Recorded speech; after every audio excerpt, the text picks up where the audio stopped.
Black book में आगे बढ़ते हैं और देखते हैं इकोलॉजी का अगला टॉपिक जो कि है प्रोटोकॉल्स एंड मूवमेंट्स। तो इस टॉपिक में ज़्यादा क्वेश्चंस तो नहीं हैं, लेकिन जितने भी हैं वो सारे इम्पोर्टेंट्स हैं। ठीक है। और क्वेश्चन के आंसर के साथ साथ मैंने एक्सप्लेनेशन भी किया है। आपको तो मैं बताऊंगा ही, समझाऊंगा ही, और लैंग्वेज में भी लिखा हुआ है। ठीक है, तो समझने की कोशिश कीजिएगा। तो in which year did Kyoto Protocol came into force. तो बोला गया है कि कियोटो प्रोटोकॉल जो था ये कब फोर्स में आया था, तो इसका आंसर हो जाएगा 2005। ठीक है, यहाँ पे पूछा गया है कब फोर्स में आया था, कब लाया गया था, एक्चुअली कब एडप्ट किया गया था। तो एडप्ट किया गया था 1997 को। ठीक है, अब बात करते हैं कि कियोटो प्रोटोकॉल एक्चुअली है क्या। कियोटो तो एक जापान के शहर का नाम है। उस टाइम जो थर्ड COP हुआ था, यानी कि कॉन्फ्रेंस ऑफ पार्टीज़ हुआ था, उसी में उसका थर्ड समिट जो था वो कियोटो में था। उसी का नाम रख दिया गया है कि वहाँ पे कुछ प्रोटोकॉल लिया गया था, उसी को नाम रख दिया गया है कियोटो प्रोटोकॉल।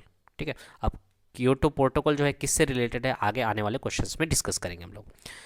तो याद रखिएगा, ये एक्चुअली कियोटो जो नाम है वो जापान के एक शहर का नाम है। वहाँ पे COP थर्ड, यानी कि conference of parties third organise हुआ था। वहीं पे कुछ प्रोटोकॉल्स लिए गए थे, उसी का नाम रखा गया था कियोटो प्रोटोकॉल्स। तो उसके बाद अगला क्वेश्चन है के गाली agreement is amendment of the Montreal protocol. तो यहाँ पे बोला गया है मॉन्ट्रियल प्रोटोकॉल जो है उसका जो अमेंडमेंट हुआ था वो कौन सा अमेंडमेंट हुआ था जिसमें कैगाली एग्रीमेंट हुआ था। तो इसका आंसर हो जाएगा 8। तो इसमें हुआ क्या था, इसमें बोला गया था कि इंडिया जो है वो उस टाइम क्या था, डेवलपिंग कंट्री था। ठीक है, डेवलपिंग कंट्री है। तो इसमें बोला गया था कि आपको क्या करना है, HFC यानी कि हाइड्रोफ्लोरोकार्बन जो है इनका इमिशन रिड्यूस करना है, कितना, बाई 15% 2024 से लेकर के 2026 तक, लेवल्स बाय द ईयर 2047 तक। ठीक है, इसका इमिशन कितना परसेंट कम करना है, 15% कम करना है। तो ये आसान था इंडिया के लिए, है ना। उसके बाद सुनिए आगे। तो इंडिया जैसे डेवलपिंग कंट्री है, उसी तरह से जो डेवलप्ड कंट्री थे, ठीक है, उन डेवलप्ड कंट्रीज़ के लेकर के बहुत ज़्यादा स्ट्रिक्टेड वो थे। ठीक है, लेकिन इंडिया के लिए कुछ ज़्यादा ये नहीं था, क्योंकि इंडिया डेवलपिंग कंट्रीज़ में आता था। अगला क्वेश्चन है Kyoto Protocol and agreement signed by various countries is associated with। अब आ गया है Kyoto Protocol जो साइन किया गया था एग्रीमेंट, ये अलग अलग कंट्रीज़ के द्वारा साइन किया गया था। एक्चुअल में इसका लेना देना किस चीज़ से है, तो इसका आंसर हो जाएगा clean environment and climate change. ठीक है, यानी कि जितने भी ग्रीन हाउस गैसेस हैं उनका क्या करना है, उनका उनका इमिशन को रिड्यूस करना है, जैसे यहाँ पे बोला गया है HFC का इंडिया को टारगेट दिया गया था कि HFC कम करना है 15%। उसी तरह से बाकी डेवलप्ड कंट्रीज़ को ज़्यादा टारगेट दिया गया था, क्योंकि वो लोग पहले से ही डेवलप्ड थे, इसलिए उन लोग को ज़्यादा टारगेट दिया गया था कि आप लोगों को इतना इतना कम करना है जल्दी जल्दी। ठीक है, अगला Kyoto protocol is associated with, तो किस चीज़ से लेना देना है, क्लाइमेट चेंज से। क्लाइमेट चेंज का मतलब आपको जो ग्रीन हाउस गैसेस का इमिशन को क्या करना है, कम करना है। तो ग्रीन हाउस गैसेस कौन कौन है, वाटर वेपर है, कार्बन डाइऑक्साइड है, मीथेन है, ओजोन है, नाइट्रस ऑक्साइड है, और क्लोरोफ्लोरोकार्बन्स है। तो यहाँ पे देखिएगा HFC भी लिखा हुआ है, यानी कि क्या होगा, हाइड्रोफ्लोरोकार्बन्स भी होंगे, क्लोरोफ्लोरोकार्बन्स भी होंगे। ठीक है, तो ये सारे क्या हैं, ग्रीन हाउस गैसेस हैं। इनका इमिशन को कम करना था कियोटो प्रोटोकॉल के तहत। व्हाट इज़ कियोटो प्रोटोकॉल, फिर से यही वाला क्वेश्चन है। तो कियोटो प्रोटोकॉल क्या है, एक एग्रीमेंट है that to take step for reducing global warming, यानी कि ग्रीन हाउस गैसेस का इमिशन कम करेंगे तो ग्लोबल वार्मिंग जो है वो क्या होगा, कम होगा। The first protocol to ban the emission of chlorofluorocarbons in the atmosphere was made in. तो फर्स्ट जो प्रोटोकॉल बना था जिसमें क्लोरोफ्लोरोकार्बन का इमिशन को बैन करना था, वो कौन से प्रोटोकॉल था, तो ये हो जाएगा मॉन्ट्रियल प्रोटोकॉल। मॉन्ट्रियल प्रोटोकॉल और कियोटो प्रोटोकॉल दो अलग अलग चीज़ें हैं। ठीक है, एक्चुअली में रिलेटेबल है लेकिन अलग अलग चीज़ें हैं। मॉन्ट्रियल में क्या बताया गया है कि मॉन्ट्रियल में बताया गया कि आपको ओजोन लेयर का डिप्लेशन कम करना है। ठीक है, और ओजोन लेयर का डिप्लेशन कम ना हो जाए, उससे रिलेटेड था मॉन्ट्रियल। और कियोटो किस चीज़ से रिलेटेड था कि ग्रीन हाउस गैसेस का इमिशन कम होना चाहिए, ठीक है। और यहाँ पे था कि मॉन्ट्रियल में ओजोन का जो लेयर है वो कम नहीं होना चाहिए। तो एक दूसरे से रिलेटेबल है, बट याद रखना है कि कौन किस चीज से रिलेटेड है। In which year did the convention on wetland the Ramsar convection convention came sorry come into force in India. तो बोला गया है रामसर कन्वेंशन जो था ये वेटलैंड से रिलेटेड है, ये किस साल आया था? तो ये हो जाएगा 1982 में। लेकिन बात करें, ठीक है, यहाँ पे इंडिया की बात बोला गया है कि कम इनटू फोर्स इंडिया में कब आया था? 1982 में। लेकिन एक्चुअली में जब लाया गया था तो ये लाया गया था 1971 को, ठीक है। रामसर कन्वेंशन जो लाया गया था ये 1971 को लाया गया था, लेकिन सब कोई अपनाया कब था? फोर्स में कब आया था? 1975 में। और इंडिया में कब फोर्स में आया था? तो ये 1982 में, ठीक है। तो याद रखना है, एक्चुअली कन्वेंशन आया था 1971 में, सब ने फोर्सफुली ये हो गया था, फोर्स हो गया था, मतलब अप्लाई हो गया था 1975 में, लेकिन इंडिया में कब हुआ था? 1982 में। अगला, the Ramsar convention is the inter governmental treaty that provide the framework for the conservation of. तो रामसर कन्वेंशन एक्चुअली था क्या? एक इंटर गवर्नमेंटल ट्रीटी था जो किस चीज़ के कंजर्वेशन के बारे में बात कर रहा था? तो इसका आंसर हो जाएगा वेटलैंड्स के कंजर्वेशन की बात कर रहा था, ठीक है। वेटलैंड्स डे कब मनाया जाता है? तो इसका आंसर हो जाएगा 2 फरवरी को, ठीक है। वेटलैंड्स का मतलब जो दलदलिया होता, जो पानी वाला एरिया होता है, पानी से भरा हुआ होता है, वहाँ पे अलग अलग तरह के प्रजाति मिलते हैं, ठीक है, जो इन्वायरमेंट के लिए बहुत ज़्यादा अच्छा होता है। ऐसे को बचाने का एक कन्वेंशन लाया गया था, उसी को बोला जाता है Ramsar convention. Which state has the Ramsar wetland site named Deepor Beel? Deepor Beel जो है ये रामसर वेटलैंड है, ये कहाँ पे है? तो इसका आंसर हो जाएगा असम में है। अभी इंडिया की बात करें, 2023 की बात करें, तो 2023 के मुताबिक, है ना, अकॉर्डिंग, रामसर साइट जो है, रामसर वेटलैंड साइट जो है, ये इंडिया में 75 है। ये भी याद रखना है, ठीक है। 75 रामसर वेटलैंड साइट है 2023 के मुताबिक according. And their surrounding wetlands are bodies of water usually found where rivers meet the सी।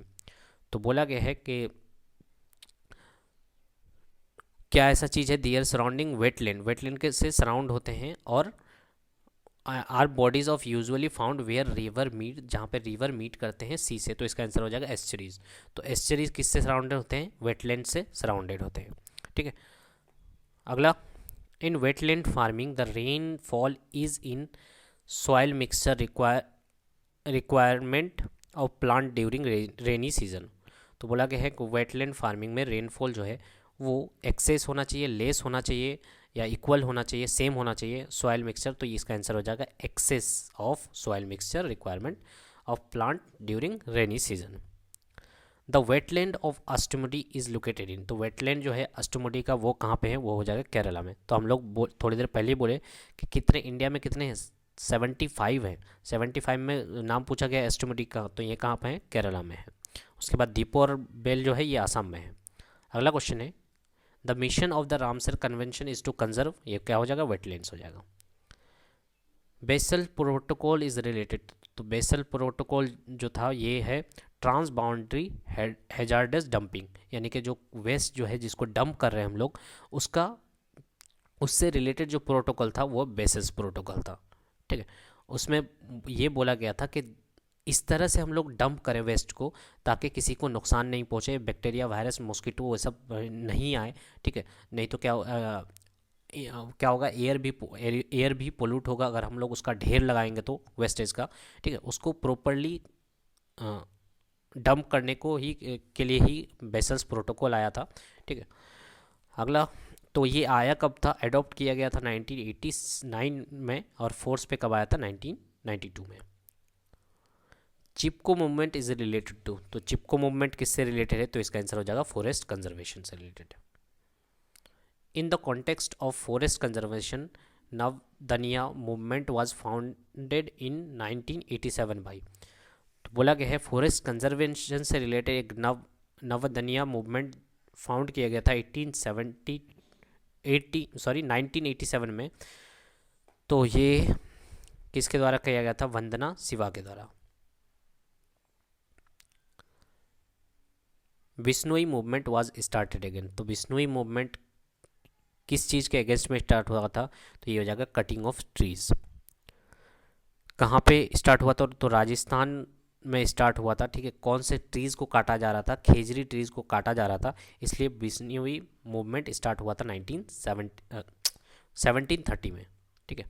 अगला क्वेश्चन है, afforestation is a process of, तो एफोरेस्टेशन का मतलब क्या होता है? प्लांट को लगाना, प्लांटिंग मोर ट्रीज। और एक सुने होंगे डिफोरेस्टेशन, डिफोरेस्टेशन का मतलब होता है प्लांट को कट करना, ठीक है।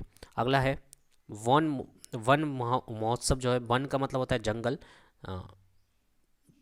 जैसे हम लोग सुने हैं सुंदरबन, वन का मतलब जंगल होता है। जंगल महोत्सव जो होता है ये एसोसिएटेड है किस चीज़ से? प्लांटिंग ऑफ ट्रीज से, कि ज़्यादा से ज़्यादा प्लांट लगाएं हम लोग। तो ये मनाया कब जाता है?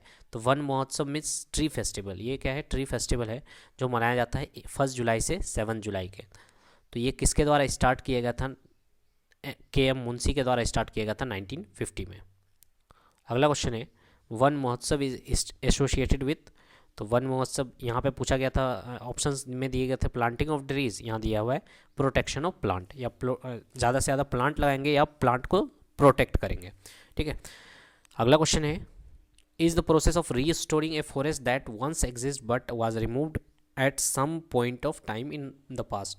बोला गया है कि हम लोग ऐसे फॉरेस्ट को रीस्टोर कर रहे हैं, यानी कि दोबारा फॉरेस्ट बना रहे हैं जहाँ पे पहले फॉरेस्ट हुआ करता था लेकिन अभी नहीं है किसी कारण से। तो इसका आंसर हो जाएगा रीफॉरेस्टेशन। एक पर है हम लोग एफोरेस्टेशन, यानी कि जंगल को लगाना या गाछों को लगाना बहुत ज़्यादा। उसके बाद बोला गया है डिफोरेस्टेशन, डिफोरेस्टेशन मतलब गाछ वगैरह प्लांट वगैरह को काट देना, ट्रीज़ वगैरह को काट देना। और एक होता है रीफोरेस्टेशन, रीफोरेस्टेशन मतलब जहाँ पे पहले फॉरेस्ट हुआ करता था अभी नहीं है, फिर से क्या कर रहे हैं वहीं पे फॉरेस्ट लगा रहे हैं, तो उसको बोलते हैं reforestation. Who was the pioneer of Chipko movement in of 1973। तो ये भी क्वेश्चन हो सकता है कि चिपको जो मूवमेंट हुआ था ये कब हुआ था? 1973 में। इसके लीडर की बात करें तो सुंदरलाल बहुगुणा जी थे। अगला है, who what is famous Chipko movement associated with. तो चिपको मूवमेंट का एसोसिएशन किस चीज़ से था? ट्रीज से रिलेटेड है, ठीक है। वहाँ पे भी क्या हो रहा था कि प्लांट को वगैरह को काटा जा रहा था, तो उससे रिलेटेड ही था, ठीक है। मॉन्ट्रियल प्रोटोकॉल के बारे में थोड़ा सा देख लेते हैं। मॉन्ट्रियल प्रोटोकॉल क्या है? एक तरह का एग्रीमेंट है जो कि 1987 में लाया गया था, प्रोटेक्ट स्ट्रेटोस्फियर ओजोन लेयर, यानी कि ओजोन लेयर को बचाने के लिए ये प्रोटोकॉल लाया गया था, ठीक है। मॉन्ट्रियल प्रोटोकॉल और कियोटो प्रोटोकॉल में बहुत ज़्यादा कन्फ्यूजन होता है। तो मॉन्ट्रियल प्रोटोकॉल क्या था? ओजोन लेयर का डिप्लेशन को ख़त्म होने से बचाना। और कियोटो प्रोटोकॉल किस से रिलेटेड थे? ग्रीन हाउसेस गैसेस को कम करना था, ठीक है। एक दूसरे से रिलेटेबल है लेकिन अलग अलग ऑप्शंस दिए हुए रहते हैं, तो आपको ठीक से करके आना है, ठीक है। तो ये इतने सारे क्वेश्चंस थे प्रोटोकॉल्स एंड मूवमेंट्स से। इसके बाद देखेंगे अगला टॉपिक।